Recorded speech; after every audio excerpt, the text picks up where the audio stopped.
नक्शा काफ़ी पुराना है, शायद मेरे होने तो पहला का सर नक्शा है। परमिशन लेनी पैंदी है, उस टाइम कलोनी दिखानी पैंदी भी कलोनी ਦੇ ਵਿੱਚ ਤੁਸੀਂ ਕੀ ਕਹਿੰਦੇ ਫੈਸਿਲਿਟੀਆਂ ਕਰੋਗੇ ਜਨਤਾ ਵਾਸਤੇ। ਤੇ ਉਸ ਟਾਈਮ ਇਹਨਾਂ ਨੇ ਕੀ ਕਹਿੰਦੇ ਨੇ ਸਕੂਲ ਦਾ ਤੇ ਪਾਰਕ ਦੀ ਜਦੋਂ ਜਿਨ੍ਹਾਂ ਨੇ ਕਲੋਨੀ ਕੱਟੀ ਸੀ, ਜਿਨ੍ਹਾਂ ਦੀ ਕਲੋਨੀ ਸੀ ਹੰਸਨਗਰ ਦੇ ਨਾਮ ਤੇ, ਉਹਨਾਂ ਨੇ ਜਦੋਂ ਕਲੋਨੀ ਕੱਟੀ ਉਹਨਾਂ ਨੇ ਕੀ ਕੀਤਾ, ਪਾਰਕ ਸਕੂਲ ਵੀ ਵੇਚਤਾ। ਅੱਜ ਤੱਕ ਇਹ ਮੁੱਦਾ ਨਾ ਕਿਸੇ ਐਮਸੀ ਨੇ ਤੇ ਕਿਸੇ ਲੀਡਰ ਨੇ ਨਹੀਂ ਚੱਕਿਆਗਾ ਵੀ ਉਹ ਪਾਰਕ ਤੇ ਸਕੂਲ ਕਿੱਥੇ ਹੈ।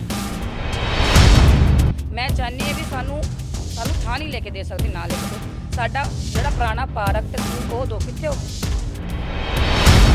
ਮੈਂ ਚਾਹੁੰਦੀ ਹਾਂ ਸਾਡੇ ਕੋਲ ਨਕਸ਼ਾ ਪਿਆ, ਨਕਸ਼ਾ ਦੇਖ ਸਕਦੇ ਹੋ ਤੁਸੀਂ ਵੀ ਉਹ ਪਾਰਕ ਤੇ ਸਾਡਾ ਸਕੂਲ ਸਾਨੂੰ ਦਿੱਤਾ ਜਾਵੇ।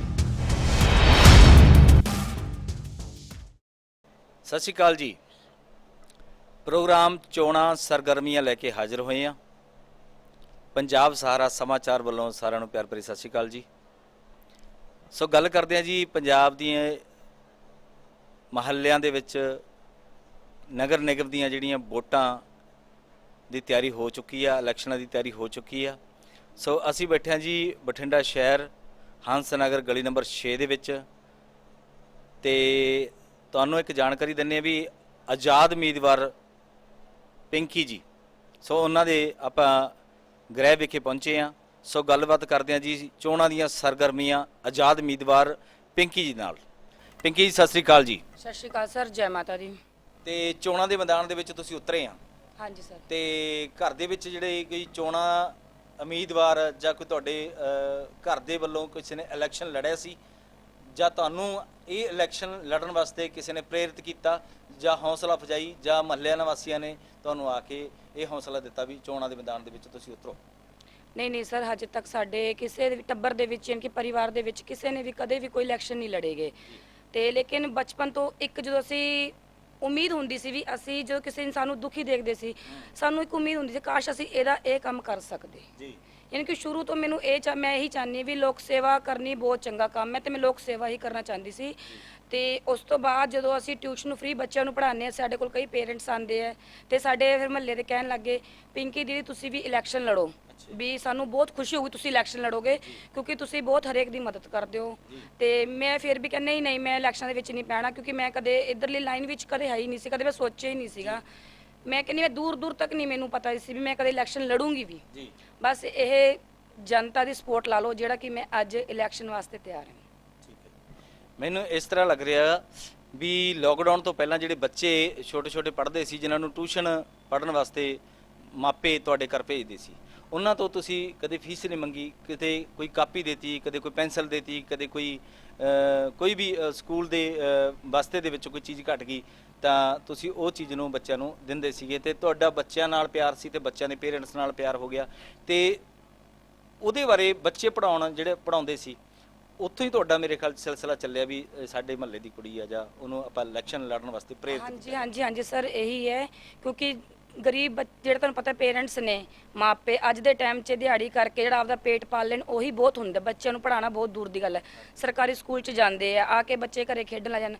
ਫਿਰ ਅਸੀਂ ਕਿਹਾ ਵੀ ਬੱਚਿਆਂ ਦਾ, ਸਾਡੇ ਬੱਚੇ ਤਾਂ ਚਲੋ ਆਏ ਆ ਵੀ ਆ ਕਿਸੇ ਦੇ ਬੱਚੇ ਲਾ ਲਓ ਸਰ, ਅਮੀਰ ਤਾਂ ਕੋਈ ਵੀ ਕਿਤੇ ਵੀ ਟਿਊਸ਼ਨ ਪੜ੍ਹਾ ਲੂ, ਗਰੀਬ ਬੱਚਾ ਕਿੱਥੇ ਪੜ੍ਹਾਊਗਾ।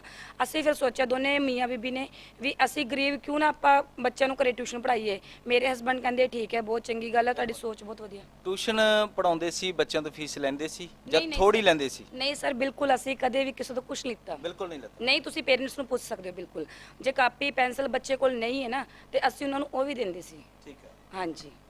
ਕਿੱਥੇ ਜਿਹੜੇ ਇਸ ਵਾਰਡ ਦੇ ਐਮਸੀ ਸੀਗੇ ਜਿਨ੍ਹਾਂ ਨੇ ਕੁਝ ਕੰਮ ਕੀਤੇ? ਹਾਂਜੀ ਸਰ, ਵਧੀਆ ਕੀਤੇ। ਬਿਲਕੁਲ। ਕਿੱਥੇ ਕਮੀਆਂ ਰਹਿ ਗਈਆਂ ਜੋ ਤੁਹਾਡੇ ਇੱਕ ਅੰਦਰ ਜਨੂਨ ਉੱਠਿਆ ਵੀ ਮੈਂ ਇਲੈਕਸ਼ਨ ਲੜਨਾ ਤੇ ਇਹ ਕਮੀਆਂ ਨੂੰ ਮੈਂ ਪੂਰਾ ਕਰਨਾ? ਕੀ ਕਮੀਆਂ ਰਹਿ ਗਈਆਂ? ਸਰ ਪਹਿਲੀ ਗੱਲ ਤਾਂ ਦੇਖੋ, ਕਮੀਆਂ ਹਰੇਕ ਇਨਸਾਨ ਤੋਂ ਰਹਿ ਜਾਂਦੀਆਂ। ਜੇ ਮੈਂ ਸੋਚਾਂ ਵੀ ਮੈਂ ਪੂਰੀਆਂ ਕਰ ਦੂੰ, ਸ਼ਾਇਦ ਮੈਂ ਵੀ ਨਹੀਂ ਪੂਰੀ ਕਰ ਸਕਦੀ, ਕਿਉਂਕਿ ਹਰੇਕ ਇਨਸਾਨ ਦਾ ਕੋਈ ਨਾ ਕੋਈ ਮਕਸਦ ਹੁੰਦਾ। ਹਰੇਕ ਮਕਸਦ ਨੂੰ ਆਪਾਂ ਕਈ ਵਾਰ ਨਹੀਂ ਪੂਰਾ ਕਰ ਸਕਦੇ। ਤੇ ਦੂਸਰੀ ਗੱਲ ਇਹ ਹੈ ਸਰ, ਸਭ ਤੋਂ ਵੱਡਾ ਸਾਨੂੰ ਦੱਸਿਆ ਕਿ ਇਸ ਚੀਜ਼ ਦਾ ਦੁੱਖ ਹੈ ਕਿ ਸਾਡੇ ਇਸ ਹੰਸਨਗਰ ਨੂੰ ਘੱਟੋ ਘੱਟ ਜ਼ਿਆਦਾ ਨਹੀਂ ਤਾਂ 30 ਸਾਲ ਦੀ ਮੇਰੀ ਏਜ ਆ, ਤਾਂ 30 ਸਾਲ ਤਾਂ ਹੋ ਗਏ ਮੈਨੂੰ ਦੇਖਦੇ ਨੂੰ ਏਰੀਏ ਬਣੇ ਨੂੰ, ਤੇ ਅੱਜ ਤੱਕ ਸਾਡੇ ਏਰੀਏ ਵਾਸਤੇ ਜੇ ਮੈਂ ਕਹਾਂ ਧਰਮਸ਼ਾਲਾ, ਪਾਰਕ ਜਾਂ ਸਕੂਲ ਜਾਂ ਡਿਸਪੈਂਸਰੀ, ਇਸ ਚੀਜ਼ਾਂ 'ਚੋਂ ਕੋਈ ਵੀ ਸਾਡੇ ਉਰੇ ਏਰੀਏ ਵਿੱਚ ਨਹੀਂ ਹੈ। ਇੱਥੋਂ ਡਿਸਪੈਂਸਰੀ, ਸਕੂਲ ਜਾਂ ਧਰਮਸ਼ਾਲਾ ਲਗਭਗ ਕਿੰਨੀ ਦੂਰੀ ਤੇ ਆ? ਸਰ ਜੇ ਡਿਸਪੈਂਸਰੀ ਦੀ ਗੱਲ ਕਰੀਏ ਉਹ ਵੀ ਦੂਰ ਹੈ, ਕਾਫੀ ਦੂਰ ਹੈ। ਯਾਨੀ ਕਿ ਜੇ ਆਪਾਂ ਕਹੀਏ ਕਿਸੇ ਬਹੂ ਨੂੰ ਜੇ ਕੋਈ ਵੀ ਤਕਲੀਫ ਹੁੰਦੀ ਤਕਲੀਫ ਬੱਚੇ ਦੀ ਹੁੰਦੀ ਹੈ ਤਕਲੀਫ ਅਟ ਏ ਟਾਈਮ, ਯਾਨੀ ਕਿ ਤੇ ਕਈ ਵਾਰ ਉਹਨਾਂ ਦੀ ਮੇਰੇ ਪੇਰੈਂਟਸ ਜਾਂ ਸੱਸ ਸਹੁਰੇ ਨਹੀਂ ਹੈ, ਉਹਨੂੰ ਅਕੇਲੀ ਨੂੰ ਜਾਣਾ ਪਵੇ ਤਾਂ ਦਿੱਕਤ ਹੈ, ਕਿਉਂਕਿ ਉਰੋਂ ਕੋਈ ਸਾਧਨ ਵੀ ਨਹੀਂ ਸਰ ਮਿਲਦਾ ਛੇਤੀ ਤੋਂ ਛੇਤੀ। ਕੋਈ ਟੈਂਪੂ ਵਗੈਰਾ ਜਾਂ ਕੋਈ ਰਕਸ਼ਾ ਵਗੈਰਾ ਇੱਧਰ ਕੋਈ ਨਹੀਂ ਆਉਂਦਾ। ਨਹੀਂ ਸਰ, ਛੇਤੀ ਕੁਝ ਵੀ ਨਹੀਂ ਮਿਲਦਾ। ਸਭ ਤੋਂ ਪ੍ਰੋਬਲਮ ਵੱਡੀ ਡਿਸਪੈਂਸਰੀ ਦੀ। ਨੰਬਰ 2 ਗੱਲ ਕਰੀਏ, ਬੱਚੇ ਦੇਖੋ ਰੋਡਾਂ ਤੇ ਖੇਡਦੇ ਨੇ, ਕਿੰਨੇ ਹੁਣ ਹਾਦਸੇ ਹੋ ਜਾਂਦੇ ਆ, ਕਿਉਂਕਿ ਮੋਟਰਸਾਈਕਲ ਕਾਰ ਆਏ ਨਹੀਂ ਪਤਾ ਕਦੋਂ ਕਿੱਧਰੋਂ ਆ ਜਾਂਦੀ, ਹਰੇਕ ਨਾਲ ਹਾਦਸਾ ਹੋ ਸਕਦਾ ਹੈ। ਤੇ ਅਸੀਂ ਬੱਚਿਆਂ ਦੀ ਸੇਫਟੀ ਵਾਸਤੇ ਸੋਚਦੇ ਵੀ ਪਾਰਕ ਵੀ ਹੋਣਾ ਚਾਹੀਦਾ, ਜ਼ਰੂਰੀ ਹੈ। ਠੀਕ ਹੈ। ਨੰਬਰ 3 ਗੱਲ ਕਰੀਏ ਆਪਾਂ, ਜਿਵੇਂ ਕਿ ਹੁਣ ਆਪਾਂ ਕਹਿ ਰਹੇ ਧਰਮਸ਼ਾਲਾ, ਅੱਜ ਦੇ ਟਾਈਮ 'ਚ ਅਮੀਰ ਸਰ ਕੋਈ ਨਹੀਂ ਰਿਹਾ। ਠੀਕ ਹੈ। ਦੂਸਰੀ ਗੱਲ ਇਹ ਹੈ, ਕਿਸੇ ਦੇ ਘਰੇ ਜੇ ਕਿਸੇ ਕੁੜੀ ਨੂੰ ਮੰਨ ਲਓ ਅਗਲੇ ਕੋਲ ਪੈਸਾ ਨਹੀਂ ਹੈ ਬਰਾਤ ਬਿਠਾਉਣ ਵਾਸਤੇ, ਪੈਲੇਸ ਦਾ ਅਰੇਂਜਮੈਂਟ ਕਰਨ ਵਾਸਤੇ, ਤੇ ਆਪਾਂ ਚਾਹੁੰਦੇ ਜੇ ਧਰਮਸ਼ਾਲਾ ਹੁੰਦੀ ਸਾਡੇ ਏਰੀਏ 'ਚ ਤਾਂ ਉਹ ਬੱਚੇ ਉਹ ਇਨਸਾਨ ਜਿਵੇਂ ਮਰਜ਼ੀ ਆਪਣੀ ਬੇਟੀ ਦਾ ਵਿਆਹ ਕਰ ਲੈਂਦਾ, ਇਹ ਚੁੰਨੀ ਚੜਾ ਕੇ ਤੋਰ ਦਿੰਦਾ।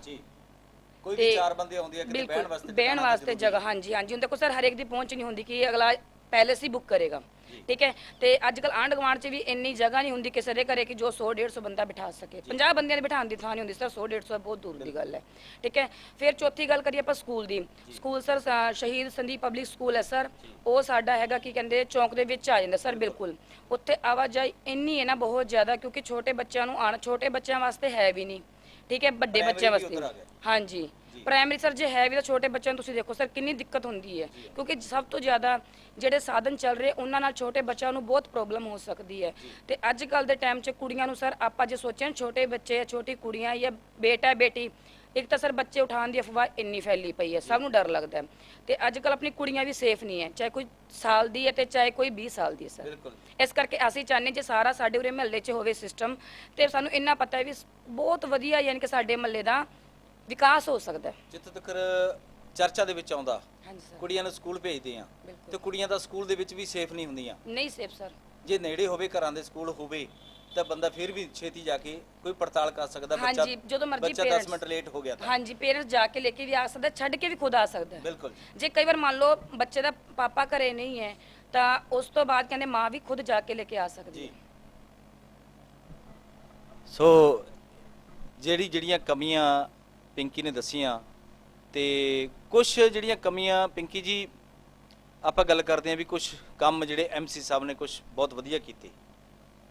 ਸੜਕਾਂ ਦਾ ਵਿਕਾਸ ਹੋਇਆ ਜਾਂ ਸੀਵਰ ਦਾ ਵਿਕਾਸ ਹੋਇਆ ਤੁਹਾਡੇ ਮਹੱਲੇ ਦੇ ਵਿੱਚ, ਜਿਹੜਾ ਕੋਈ ਐਮਸੀ ਸਾਹਿਬ ਨੇ ਕੰਮ ਕੀਤੇ ਆ, ਸੋਹਣੇ ਕੀਤੇ ਆ, ਤਾਂ ਉਹਨਾਂ ਬਾਰੇ ਕੋਈ ਜਾਣਕਾਰੀ ਦਿਓ। ਸਰ ਦੇਖੋ ਸੜਕਾਂ ਦੀ ਗੱਲ ਕਰੀਏ ਤੁਹਾਨੂੰ ਪਤਾ ਸਾਡੇ ਇਕੱਲੇ ਏਰੀਏ 'ਚ ਤਾਂ ਪਈ ਨਹੀਂ ਸਰ, ਇਹ ਤਾਂ ਸਾਰੇ ਆਪਾਂ ਜੇ ਕਹੀਏ ਸਾਰੇ ਏਰੀਏ 'ਚ ਪਈ ਹੈ, ਜਿਹਨੂੰ ਆਪਾਂ ਕਹਿੰਦੇ ਨੇ ਲੈਨੋ ਪਾਰ ਆਪਣਾ ਨਿਊ ਬਠਿੰਡਾ। ਬਿਲਕੁਲ। ਕਿਉਂਕਿ ਮੈਂ ਲੈਨੋ ਪਾਰ ਏਰੀਆ ਕਹਿ ਕੇ ਬੈਕਵਰਡ ਨਹੀਂ ਸਰ ਕਰਨਾ ਚਾਹੁੰਦੀ, ਮੈਂ ਨਿਊ ਬਠਿੰਡਾ ਹੀ ਕਹੂੰਗੀ। ਠੀਕ ਹੈ ਸਰ।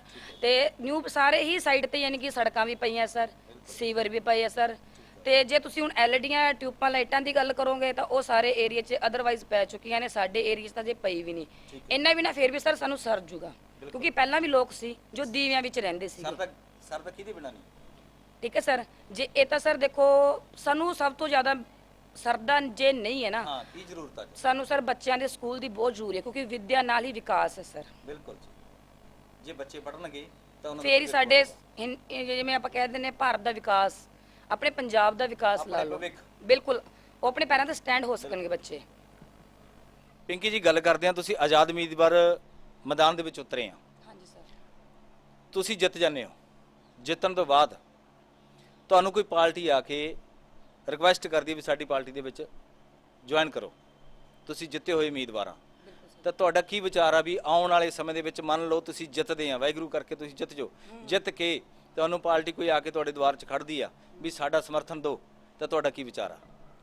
ਸਰ ਪਹਿਲੀ ਗੱਲ ਤਾਂ ਮੈਂ ਦੇਖੋ ਸੋਚਿਆ ਨਹੀਂ ਵੀ ਮੈਂ ਕਿਸੇ ਪਾਰਟੀ 'ਚ ਜਾਣਾ ਹੈ। ਜੀ। ਠੀਕ ਹੈ। ਕਿਸੇ ਪਾਰਟੀ ਦਾ ਸਮਰਥਨ ਕਰਨਾ ਹੈ ਸਰ। ਮੈਂ ਪਾਰਟੀਆਂ ਤੇ ਵਿਸ਼ਵਾਸ ਨਹੀਂ ਕਰਦੀ, ਮੈਂ ਜਨਤਾ ਤੇ ਵਿਸ਼ਵਾਸ ਕਰਦੀ ਹਾਂ। ਜਿਹੜੀ ਜਨਤਾ ਨੇ ਮੈਨੂੰ ਸਪੋਰਟ ਕੀਤਾ ਇੱਥੋਂ ਤੱਕ ਲੈ ਕੇ ਆਈ ਹੈ ਜਨਤਾ, ਉਸ ਜਨਤਾ ਦੇ ਹਿਸਾਬ ਨਾਲ ਸਰ ਮੈਂ ਚੱਲਣਾ, ਮੈਂ ਪਾਰਟੀ ਦੇ ਹਿਸਾਬ ਨਾਲ ਨਹੀਂ ਚੱਲਣਾ।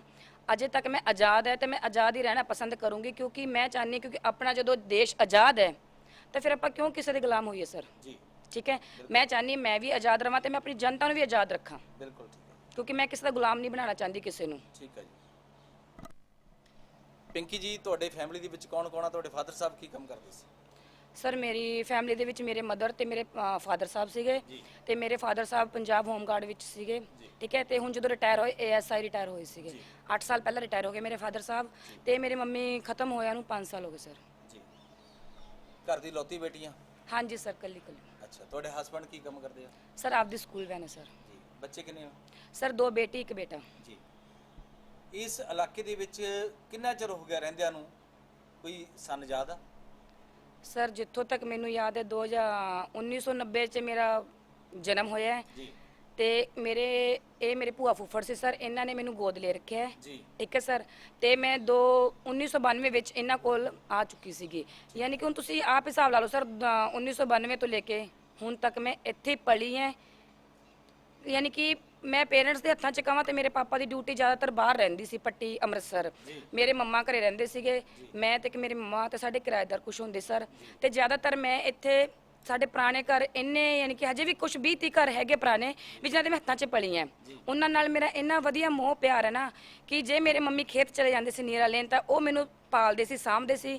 ਤੇ ਇਸ ਕਰਕੇ ਮੈਨੂੰ ਕਦੇ ਲੱਗਿਆ ਨਹੀਂ ਇਹ ਮਹੱਲਾ ਹੈ, ਇਹ ਮਹੱਲਾ ਨਹੀਂ ਰਿਹਾ ਸਰ। ਅੱਜ ਜੇ ਮੈਂ ਸੋਚਾਂ ਤੇ ਇਹ ਮੇਰੇ ਲਈ ਇੱਕ ਪਰਿਵਾਰ ਬਣ ਚੁੱਕਿਆ ਜੀ। ਤੇ ਮੈਂ ਸੋਚਦੀ ਵੀ ਇਸ ਪਰਿਵਾਰ ਦੀ ਮੈਂ ਤਰੱਕੀ ਕਿਸ ਹਿਸਾਬ ਨਾਲ ਕਰਾਂ ਤੇ ਇਹ ਤਰੱਕੀ ਹੀ ਕਰਨਾ ਚਾਹਨੀ ਸਰ। ਬਸ ਮੇਰਾ ਇਹ ਪਰਿਵਾਰ ਹੈ ਸਰ, ਮਹੱਲਾ ਨਹੀਂ ਹੈ। ਮੈਂ ਚਾਹਨੀ ਵੀ ਇੱਕ ਵਾਰੀ ਇਹ ਮੇਰਾ ਪਰਿਵਾਰ ਆਪਣੀ ਬੇਟੀ ਨੂੰ ਇੱਕ ਵਾਰੀ ਮੌਕਾ ਦੇਣ। ਇਸ ਇਲਾਕੇ ਦੇ ਵਿੱਚ 92 ਤੋਂ ਲੈ ਕੇ ਅੱਜ ਤੱਕ ਕੋਈ ਵੀ ਪਾਰਕ ਜਾਂ ਸਕੂਲ ਦੀ ਕੋਈ ਵੀ ਕਿਸੇ ਵੀ MC ਨੇ ਕੋਈ ਗੱਲ ਨਹੀਂ ਕਰੀ? ਨਹੀਂ ਸਰ। ਜਾਂ ਕੋਈ ਇੱਥੇ ਕੋਈ ਲੀਡਰ ਆਇਆ ਹੋਵੇ ਜਾਂ ਕੋਈ ਭਾਸ਼ਣ ਦਿੱਤਾ ਹੋਵੇ, ਨਹੀਂ ਸਰ, ਮੰਤਰੀ ਆਇਆ ਹੋਵੇ? ਨਹੀਂ ਪਤਾ। ਜਿੱਥੋਂ ਤੱਕ ਸਰ ਮੈਂ, ਕਿਉਂਕਿ ਪਾਪਾ ਜਿਹੜੇ ਮੇਰੇ ਨੇ ਉਹ ਹਜੇ ਵੀ ਨਹੀਂ, ਦੇਖੋ ਉਹਨਾਂ ਕੋਲ ਨਕਸ਼ਾ ਵਗੈਰਾ ਸਭ ਕੁਝ ਪਿਆ। ਅਸੀਂ ਕਈ ਵਾਰ ਪਾਪਾ ਨੂੰ ਕਹਿੰਦੇ ਆ ਨਕਸ਼ਾ ਕਦੋਂ ਦਾ ਪਿਆਗਾ? ਸਰ ਨਕਸ਼ਾ ਕਾਫੀ ਪੁਰਾਣਾ ਹੈ, ਸ਼ਾਇਦ ਮੇਰੇ ਹੋਣ ਤੋਂ ਪਹਿਲਾਂ ਦਾ ਸਰ ਨਕਸ਼ਾ ਹੈ। ਕਾਹਦਾ? ਸਰ ਇਹ ਏਰੀਆ ਦਾ ਹੰਸਨਗਰ ਕੱਟਣ ਦਾ, ਜਦੋਂ ਹੰਸਨਗਰ ਕਲੋਨੀ ਬਣਾਣੀ ਸੀ ਨਾ, ਜਦੋਂ ਪਰਮਿਸ਼ਨ ਲੈਣੀ ਪੈਂਦੀ ਹੈ ਉਸ ਟਾਈਮ ਕਲੋਨੀ ਦਿਖਾਣੀ ਪੈਂਦੀ ਵੀ ਕਲੋਨੀ ਦੇ ਵਿੱਚ ਤੁਸੀਂ ਕੀ ਕਹਿੰਦੇ ਫੈਸਿਲਿਟੀਆਂ ਕਰੋਗੇ ਜਨਤਾ ਵਾਸਤੇ। ਤੇ ਉਸ ਟਾਈਮ ਇਹਨਾਂ ਨੇ ਕੀ ਕਹਿੰਦੇ ਨੇ ਸਕੂਲ ਦਾ ਤੇ ਪਾਰਕ ਦੀ ਤੇ ਧਰਮਸ਼ਾਲਾ 1 ਨੰਬਰ ਗਲ ਚ ਸਰ ਹੈ। ਲੇਕਿਨ ਉੱਥੇ ਸਰ ਮੈਂ ਜੇ ਕਹਾਂ ਨਾ ਤੁਸੀਂ ਜਾ ਕੇ ਦੇਖ ਸਕਦੇ ਹੋ, 2 ਮੰਜੇ ਵੀ ਨਹੀਂ ਡਹਿ ਸਕਦੇ ਜੀ। ਠੀਕ ਹੈ ਸਰ। ਜਗ੍ਹਾ ਦੇ ਵਿੱਚ ਆ ਸਰ ਮੈਨੂੰ ਲੱਗਦਾ 100 ਗਜ ਵੀ ਨਹੀਂ ਹੋਣੀਗੀ ਜੀ, ਕਿਉਂਕਿ ਉਹਦੇ ਚੋਂ ਹੀ ਵਿੱਚ ਹੀ ਆਰਓ ਕਰਤਾ ਉਹਦੇ ਵਿੱਚ ਹਾਂਜੀ। ਤੇ 2 ਕਮਰੇ ਨੇ, ਜਦੋਂ ਮਰਜ਼ੀ ਉਹਨਾਂ ਦੀ ਛੱਤ ਡਿੱਗ ਜੇ, ਨਿੱਕੇ ਨਿੱਕੇ ਕਮਰੇ। ਉੱਥੇ ਆਸ਼ਾ ਵਰਕਰ ਜਿਹੜੇ ਆਪਾਂ ਕਹਿੰਦੇ ਆਂਗਨਵਾੜੀ ਖੋਲ ਰੱਖਿਆ, ਠੀਕ ਹੈ। ਜੇ ਮੰਨ ਲਓ ਕਿਸੇ ਦਾ ਭੋਗ ਹੁੰਦਾ ਜਾਂ ਵਿਆਹ ਹੁੰਦਾ ਤੇ ਉੱਥੇ ਬੈਠਣ ਦੀ ਕੋਈ ਸਹੂਲਤ ਨਹੀਂ ਸਰ, ਤੁਸੀਂ ਦੇਖ ਸਕਦੇ ਹੋ ਬਕਾਇਦਾ ਜਾ ਕੇ, ਠੀਕ ਹੈ ਸਰ। ਤੇ ਜਿਹੜਾ ਪਾਰਕ ਕੱਟਿਆ, ਸਕੂਲ ਕੱਟਿਆ, ਉਹ ਸਰ ਦੇਖੋ ਲਾਲਚੀ ਕਹਿੰਦੇ ਨੇ, ਲਾਲਚ ਬੁਰੀ ਬਲਾ। ਜਦੋਂ ਜਿਨ੍ਹਾਂ ਨੇ ਕਲੋਨੀ ਕੱਟੀ ਸੀ, ਜਿਨ੍ਹਾਂ ਦੀ ਕਲੋਨੀ ਸੀ ਹੰਸਨਗਰ ਦੇ ਨਾਮ ਤੇ, ਉਹਨਾਂ ਨੇ ਜਦੋਂ ਕਲੋਨੀ ਕੱਟੀ ਉਹਨਾਂ ਨੇ ਕੀ ਕੀਤਾ, ਪਾਰਕ ਸਕੂਲ ਵੀ ਵੇਚਤਾ। ਅੱਜ ਤੱਕ ਇਹ ਮੁੱਦਾ ਨਾ ਕਿਸੇ MC ਨੇ ਤੇ ਕਿਸੇ ਲੀਡਰ ਨੇ ਨਹੀਂ ਚੱਕਿਆਗਾ ਵੀ ਉਹ ਪਾਰਕ ਤੇ ਸਕੂਲ ਕਿੱਥੇ ਹੈ। ਮੈਂ ਚਾਹੁੰਦੀ ਹਾਂ ਵੀ ਸਾਨੂੰ ਥਾਂ ਨਹੀਂ ਲੈ ਕੇ ਦੇ ਸਕਦੇ, ਨਾ ਲੈ ਕੇ ਦਿਓ। ਸਾਡਾ ਜਿਹੜਾ ਪੁਰਾਣਾ ਪਾਰਕ ਤੇ ਸਕੂਲ ਉਹ ਦੋ, ਕਿੱਥੇ ਹੋ ਵੀ ਉਹ ਜਗ੍ਹਾ ਕਿੱਥੇ ਆ? ਹਾਂ ਉਹ ਜਗ੍ਹਾ ਕਿੱਥੇ ਹੈ? ਹਜੇ ਤੱਕ ਇਸ ਮੈਨੂੰ ਲੱਗਦਾ ਏਰੀਆ 'ਚ ਕਿਸੇ ਨੂੰ ਇਸ ਗੱਲ ਦਾ ਸ਼ਾਇਦ ਪਤਾ ਵੀ ਨਹੀਂ ਸਰ। ਮੈਂ ਚਾਹੁੰਦੀ ਕਿ ਸਾਡੇ ਕੋਲ ਨਕਸ਼ਾ ਪਿਆ, ਨਕਸ਼ਾ ਦੇਖ ਸਕਦੇ ਹੋ ਤੁਸੀਂ ਵੀ ਉਹ ਪਾਰਕ ਤੇ ਸਾਡਾ ਸਕੂਲ ਸਾਨੂੰ ਦਿੱਤਾ ਜਾਵੇ। ਅਸੀਂ ਇਹ ਮੰਗ ਰੱਖਦੇ ਹਾਂ ਜੀ। ਕੁਝ ਗੱਲਾਂ ਕਾਗਜ਼ਾਂ ਦੇ ਵਿੱਚ ਹੀ ਤੇ ਕੁਝ ਪਾਰਕਾਂ, ਸਕੂਲ, ਡਿਸਪੈਂਸਰੀਆਂ, ਗਰਾਊਂਡ ਉੱਪਰੋਂ ਤਾਂ ਪਾਸ ਹੋ ਜਾਂਦੇ ਆ ਤੇ ਸ਼ਾਇਦ ਮੇਰੇ ਖਿਆਲ ਦੇ ਵਿੱਚ ਉਹ ਕਾਗਜ਼ਾਂ ਦੇ ਵਿੱਚ ਹੀ ਬਣ ਕੇ ਤੇ ਢਹਿ ਜਾਂਦੇ ਆ। ਜਿੱਦਾਂ ਪਿੰਕੀ ਨੇ ਗੱਲ ਕੀਤੀ ਹੈ ਵੀ ਸਾਡੇ ਘਰੇ ਨਕਸ਼ਾ ਪਿਆਗਾ ਤੇ ਇਸ ਕਲੋਨੀ ਦੇ ਵਿੱਚ ਡਿਸਪੈਂਸਰੀ ਵੀ ਤੇ ਸਕੂਲ ਵੀ ਤੇ ਪਾਰਕ ਵੀ ਉਸ ਨਕਸ਼ੇ ਦੇ ਵਿੱਚ ਮੂੰਹੋਂ ਬੋਲਦੀ ਤਸਵੀਰ ਇਹਨਾਂ ਦੇ ਘਰ ਦੇ ਵਿੱਚ ਆ। ਤੇ ਆਪਾਂ ਕੁਝ ਦੇਰ ਬਾਅਦ ਆਪਾਂ ਇਹਨਾਂ ਦੇ ਜਿਹੜੇ ਸਮਰਥਨ ਦੇ ਰਹੇ ਆ, ਇਹਨਾਂ ਦੇ ਮਹੱਲੇ ਦੇ ਲੋਕ ਆ ਜਿਹੜੇ, ਉਹਨਾਂ ਦੇ ਵਿੱਚੋਂ ਵੀ ਆਪਾਂ ਪੁੱਛ ਪੜਤਾਲ ਜ਼ਰੂਰ ਕਰਨੀ ਆ ਵੀ ਕੌਣ ਪਿੰਕੀ ਦੇ ਨਾਲ ਖੜਾ ਗਾ, ਕੌਣ ਪਿੰਕੀ ਨੂੰ ਸਪੋਰਟ ਕਰ ਰਹੇ ਆ ਤੇ ਪਿੰਕੀ ਨੂੰ ਹਲਾਸ਼ੇਰੀ ਦਿੱਤੀ ਆ ਤੇ ਪਿੰਕੀ ਦਾ ਹੌਸਲਾ ਵਜਾਇਆ। ਸੋ ਧੀਆਂ ਜਿਹੜੀਆਂ ਹੁੰਦੀਆਂ ਕਹਿ ਦਿੰਦੇ ਆ ਵੀ ਧੀ ਹੋਈ ਆ ਤੇ ਮੂੰਹ ਛੋਟਾ ਜਿਹਾ ਕਰ ਲੈਂਦੇ ਆ, ਤੇ ਉਹੀ ਧੀਆਂ ਹੁੰਦੀਆਂ ਜਿਹੜੀਆਂ ਡਾਕਟਰ ਬਣ ਕੇ ਬੱਚਿਆਂ ਨੂੰ ਜਨਮ ਦਿੰਦੀਆਂ, ਡਾਕਟਰ ਬਣ ਕੇ ਪੇਸ਼ੈਂਟ ਨੂੰ, ਇੱਕ ਔਰਤ ਦੇ ਕੰਮ ਆਉਂਦੀ ਆ। ਇੱਕ ਉਹ ਵੀ ਔਰਤ ਹੁੰਦੀ ਆ ਜੋ ਔਰਤ ਦੀ ਵੈਰੀ ਹੁੰਦੀ ਆ, ਜਿਵੇਂ ਨੂੰਹ ਸੱਸ ਦਾ ਰਿਸ਼ਤਾ ਹੁੰਦਾ। ਇੱਕ ਉਹ ਵੀ ਧੀ ਹੁੰਦੀ ਆ ਜਿਹੜੀ ਅੱਜ ਟਰੱਕ ਚਲਾ ਰਹੀ ਆ। ਇੱਕ ਉਹ ਵੀ ਧੀ ਆ ਜਿਹੜੀ ਅੱਜ ਰਾਜਨੀਤੀ ਕਰ ਰਹੀ ਆ ਤੇ ਰਾਜਨੀਤੀ ਕਰ ਚੱਲੀ ਆ ਪਿੰਕੀ। ਇੱਕ ਉਹ ਵੀ ਧੀ ਆ ਵੱਡਾ ਨਾਮ ਮਾਂ ਪਿਓ ਦਾ ਉੱਚਾ ਕਰਕੇ ਮੈਰਿਟ ਲਿਸਟਾਂ ਦੇ ਵਿੱਚ ਆਉਂਦੀ ਆ। ਤੇ ਇੱਕ ਧੀ ਉਹ ਆ ਅਸਮਾਨ ਦੇ ਵਿੱਚ ਜਹਾਜ਼ਾਂ ਨੂੰ ਉਡਾਉਂਦੀ ਆ। ਇੱਕ ਧੀ ਉਹ ਵੀ ਆ ਜਿਹੜੀ ਮੋਢੇ ਤੇ ਰੱਖ ਕੇ ਬੰਦੂਕ ਤੇ ਅੱਜ ਫੌਜ ਦੇ ਵਿੱਚ ਸਰਹੱਦ ਦੀ ਬਾਰਡਰ ਦੇ ਉੱਤੇ ਇੱਕ ਤਾਇਨਾਤ ਹੋ ਕੇ ਖੜੀ ਆ। ਇੱਕ ਉਹ ਵੀ ਧੀ ਆ ਜਿਹੜੀ ਪੰਜਾਬ ਪੁਲਿਸ ਦੇ ਵਰਦੀ ਪਾ ਕੇ ਤੇ ਨਾਕਿਆਂ ਤੇ ਖੜ ਕੇ ਤੇ ਲੋਕਾਂ ਦੇ ਚੈੱਕ ਕਰ ਰਹੀ ਆ, ਮਾਸਕ ਪਾਉਣੇ ਜਾਂ ਕੋਈ ਵੀ ਬਿਨਾਂ ਕਾਗਜ਼ਾਂ ਤੋਂ ਗੱਡੀ ਜਾਂਦੀ ਆ ਤਾਂ ਉਹਨਾਂ ਨੂੰ ਰੋਕ ਕੇ ਇੱਕ ਸਬੂਤ ਦਿੰਦੀ ਆ ਮਾਂ ਪਿਓ ਨੂੰ, ਦੁਨੀਆਦਾਰੀ ਨੂੰ, ਵੀ ਧੀ ਜੰਮਣੀ ਕੋਈ ਪਾਪ ਨਹੀਂ ਹੁੰਦਾ। ਤੇ ਇਹ ਉਹ ਧੀ ਆ ਜੋ ਆਪਣੇ ਮਾਂ ਪਿਓ ਦੇ ਸਿਰ ਤੇ ਪਲੀ ਪਲੋਸੀ, ਇੱਕ ਗੋਦ ਲੈ ਕੇ ਪਾਲੀ। ਆਪਾਂ ਇਹ ਗੱਲ ਕਹਿ ਤਾਂ ਦਿੰਦੇ ਆ, ਪਰ ਮਾਂ ਪਿਓ ਦੀ ਇੱਕ ਵਧੀਆ ਧੀ ਬਣ ਕੇ ਤੇ ਜਿਹੜਾ ਅੱਜ ਫੈਸਲਾ ਲੈਤਾ ਲੋਕਾਂ ਦੀ ਸੇਵਾ ਕਰਨ ਵਾਸਤੇ, ਸੋ ਇਹੋ ਜਿਹੀਆਂ ਧੀਆਂ ਪ੍ਰਮਾਤਮਾ ਸਭ ਨੂੰ ਦੇਵੇ ਤੇ ਧੀਆਂ ਹਮੇਸ਼ਾ ਹੀ ਮਾਂ ਪਿਓ ਦਾ ਨਾਮ ਉੱਚਾ ਕਰਨ। ਸੋ ਗੱਲ ਕਰਦੇ ਹਾਂ ਜੀ, ਆਪਾਂ ਮਹੱਲੇ ਦੇ ਵਿੱਚ ਪੁੱਛ ਪੜਤਾਲ ਕਰਦੇ ਹਾਂ ਲੋਕਾਂ ਦੇ ਨਾਲ। ਸੋ ਕੈਮਰਾਮੈਨ ਅਵਿਨਾਸ਼ ਮੱਲਣ ਜੀ, ਮੈਂ ਡਾਕਟਰ ਪ੍ਰਕਾਸ਼ ਰੱਤੀ, ਪੰਜਾਬ ਸਹਾਰਾ ਸਮਾਚਾਰ ਚੋਣਾਂ ਸਰਗਰਮੀਆਂ ਪ੍ਰੋਗਰਾਮ ਦੇ ਨਾਲ। ਨਮਸਕਾਰ ਜੀ, ਕੀ ਹਾਲ ਚਾਲ ਹੈ? ਠੀਕ ਹੋ? ਠੀਕ ਹੈ, ਵਧੀਆ। ਤੁਹਾਡੀ ਗਲੀ ਦੇ ਵਿੱਚੋਂ ਇੱਕ ਪਿੰਕੀ ਕੁੜੀ ਚੋਣਾਂ ਦੇ ਮੈਦਾਨ ਦੇ ਵਿੱਚ ਉਤਰੀ ਆ, ਆਜ਼ਾਦ ਉਮੀਦਵਾਰ। ਕਿੰਨਾ ਕੁ ਸਮਰਥਨ ਦੇ ਰਿਹਾ, ਕਿੰਨੀ ਕੁ ਖੁਸ਼ੀ ਹੋ ਰਹੀ ਹੈ ਤੁਹਾਨੂੰ? बहुत ज़्यादा खुशी हो रही है क्योंकि सुनीता जयपिंकी जो है इसको हमारा पूरा सपोर्ट है, गली का पूरा सपोर्ट है, गली या मोहल्ले का। बहुत खुशी है जनाब, ਸਾਨੂੰ ਤੇ ਫੁੱਲ ਸਪੋਰਟ ਹੈ ਪੂਰੇ ਪਰਿਵਾਰ ਪੂਰੇ ਮਹੱਲੇ ਦੀ, ਮਤਲਬ ਕਿ ਪੂਰੀ ਦਿਲੋਂ ਤਹਿ ਦਿਲੋਂ ਸਪੋਰਟ ਹੈ। ਸਾਡੇ ਮਹੱਲੇ ਦੇ ਸੁਧਾਰ ਹੋਊਗਾ, ਸਾਡੇ ਮਹੱਲੇ ਦੇ ਮੈਂਬਰ ਹੈ, ਬਹੁਤ ਵਧੀਆ ਜੀ, ਬਹੁਤ ਹੀ ਖੁਸ਼ੀ ਹੈ। ਨਾ ਭਾਈ ਪਹਿਲਾਂ ਵਾਲੇ ਵੋਟਾਂ ਲੈਣ ਆਏ ਸੀ, ਮੁੜ ਕੇ ਕੋਈ ਆਇਆ ਨਹੀਂ। ਵਾਲੇ ਐਮਸੀਆਂ ਨੇ ਮੰਨ ਕੇ ਕੀ ਕਮੀ ਰਹਿ ਗਈ ਉਹਨਾਂ ਤੋਂ? ਕਮੀਆਂ ਹੀ ਨਹੀਂ ਗਏ ਭਾਈ, ਜਦੋਂ ਥੋੜਾ ਬਗਲਾ ਕੋਈ ਬਾਤ ਨਹੀਂ ਪੁੱਛਦਾ ਆ ਕੇ। ਕਮੀਆਂ ਜਦੋਂ ਕਿਹਦੀ ਸਪੋਰਟ ਪੂਰੀ ਹੈ? ਹਾਂਜੀ ਉਹਦੇ ਬਰਾਬਰ ਖੜਾਂਗੇ, ਵੋਟ ਪਾਵਾਂਗੇ ਜ਼ਰੂਰ। ਹਾਂਜੀ ਬਾਕੀ ਵੀ ਯੋਗਦਾਨ ਹੈਗਾ। ਹਾਂਜੀ ਹਾਂਜੀ ਠੀਕ ਹੈ, ਜਿੰਨੀ ਕੁ ਹੈਗੀ ਸਾਡੀ ਅਸਕਰ ਅਸੀਂ ਕਰਾਂਗੇ ਪੂਰੀ ਜ਼ਰੂਰ। ਸਪੋਰਟ ਕਰਾਂਗੇ ਵੀਰੇ ਉਹਨਾਂ ਵਾਸਤੇ। ਅੱਛਾ ਅੱਗੇ ਬੋਲੋ। ਅਸੀਂ ਪੂਰੀ ਸਪੋਰਟ ਕਰਾਂਗੇ ਉਹਨਾਂ ਵਾਸਤੇ, ਸਾਨੂੰ ਕੋਈ ਦਿੱਕਤ ਨਹੀਂ, ਜਿੱਥੇ ਕਹਿਣਗੇ ਅਸੀਂ ਨਾਲ ਖੜਾਂਗੇ ਬਰਾਬਰ ਉਹਨਾਂ ਦੇ। ਪੂਰੀ ਸਪੋਰਟ ਹੈ ਜੀ। ਲੱਭ ਗਏ ਹਾਂਜੀ ਕਿੰਨੀਆਂ ਵੋਟਾਂ ਕਰ ਕਰਦੀਆਂ, ਸਾਡੀਆਂ ਤਾਂ 4 ਹੀ ਹੈ, ਬਾਕੀ ਆ ਸਾਰੀਆਂ ਆਪਣੀਆਂ ਹੀ ਹੈ। ਸਾਰੀਆਂ ਪਿੰਕੀ ਨੂੰ ਆ? ਹਾਂਜੀ ਪਿੰਕੀ ਨੂੰ। यस पक्का करेंगे सपोर्ट, क्योंकि मैं इसको जानती तक नहीं थी, मेरे इससे कोई रिलेशन नहीं था, क्योंकि मैं एस नगर की निवासी हूँ, मैं वहाँ पे रहती थी, वहाँ पे मेरा मकान था, मैंने शिफ्ट किया यहाँ पे, मेरे हस्बैंड बाहर गए हुए थे, तो मैं यहाँ पे बिल्कुल अकेली पड़ गई, मेरे को कुछ भी नहीं पता था। मेरे को इतना जरूर पता 6 नंबर गली में पिंकी नाम की लड़की खड़ी हुई है और वो वोटों में खड़ी है, मेरे को ये भी नहीं पता ये वोट में खड़ी है कि नहीं खड़ी, मैं इसके पास ऐसे ही चली गई। पर इसको मेरी आदत है, मैं एक आदमी को परख के देखती हूँ, मैंने इसको परख के देखा। ये फिलहाल मैं इसके पास कोई वैसे नॉर्मल सा काम था, साथ के साथ मेरे घर आके उस दिन से मुझे बहुत अच्छी लगी और मैं इसकी फ़ैन हूँ।